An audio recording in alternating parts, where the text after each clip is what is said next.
ગંગારામ ભાઈનો જવાબ બદલો. તમે તો હોશિયાર માણસ છો. સાચો નિખાલસ માણસ ગંગારામ પાસે આગેવાનનો જવાબ આપો તો. એક મિનિટ ઠાકરસિંહભાઈ, દિલુભાઈ, મને ખાલી એટલું કહો કે આ જે સંમેલન બોલાવવાનો ઉદ્દેશ્ય શું હતો?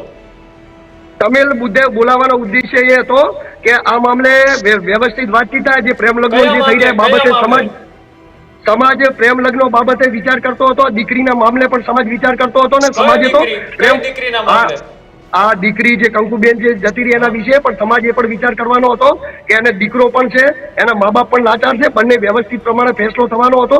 કોઈ અયોગ્ય નિર્ણય.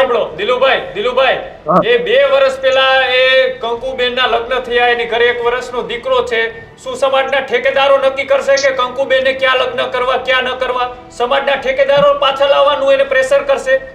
નહીં પ્રેશર ભાઈ કોઈએ નહીં કર્યું. પાછા લેવા વાળી વાત કંકુબેન જાહેર કરે છે કે હું આ લગ્નમાં ખુશ છું, મારે 1 વર્ષનો દીકરો છે, હું મારી મરજીથી લગ્ન કરી રહી છું. તો આ સમાજના ઠેકેદારો નક્કી કરશે કોને ક્યાં લગ્ન કરવા કોને ક્યાં ન કરવા. ભાઈ કોઈનો ઠેકેદાર નથી. અને તમારા જેવા સમજુ વ્યક્તિએ મીટિંગ ની અંદર માઇક લઈને ઉભા રહી જાય.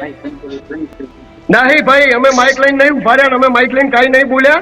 બરોબર, અમે તો પત્રકાર તરીકે ત્યાં હાજર હતા.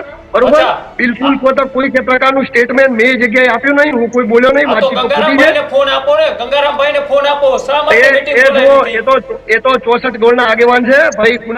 વાત તમે સાંભળો. બરોબર, એમને વાતચીત એવી કરી હતી કે ભાઈ આપણે આ બધું વિચારવું પડે. સામે માસૂમ બાળકનો પણ સવાલ છે.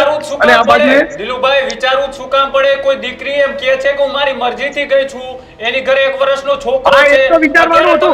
અરે કુણાલભાઈ, દીકરીનું એના મા બાપથી દીકરાને અલગ કરવા માંગશો?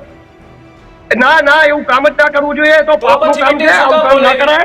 અને આવું કામ કરવું ના જોઈએ. મારી વાત તમે સાંભળો યાર, આવું કામ કરવું ના જોઈએ ને આવું કોઈ કામે નતું. આ તો 1-2 વર્ષ પછી બધાને ખબર પડી કે શું પોઝિશન હતી, શું સિચ્યુએશન હતી. એટલા માટે તો ગંગારામ બાજુ બીજા બધાના આગેવાનો એવું નિર્ણય લીધો. 5-8 દિવસ પછી વિચારો, કારણ કે અનેક બાળક પણ છે. બરોબર, દિલુભાઈ, સમાજના આગેવાનોને 2 વર્ષ પછી કેમ ખબર પડી? એની ઘરે એક નાનો દીકરો થઈ ગયો, એ પણ 1 વર્ષનો થઈ ગયો, ત્યારે જ કેમ સમાજના આગેવાનો જાગ્યા? અરે ભાઈ ભાગી ગયા વાળા ક્યાં જાય ને શું જાય ક્યાં કોઈને ખબર હોય છે. એટલે તો વાતચીત છે કે આ લોકો પ્રેમ લગ્ન બાબતે જે થઈ રહ્યું છે એટલે જ થઈ રહ્યું કે ભાગીને લોકો ક્યાં જાય શું કરે કોઈને ખબર નથી હોતી. એટલા માટે તો આની ઘટનાઓના વાતચીતો બની રહી છે. આ જ પ્રકારની તમામ અપડેટ જોવા માટે ન્યૂઝરૂમ ગુજરાતને લાઇક, શેર અને સબસ્ક્રાઇબ કરવાનું ભૂલતા નહીં.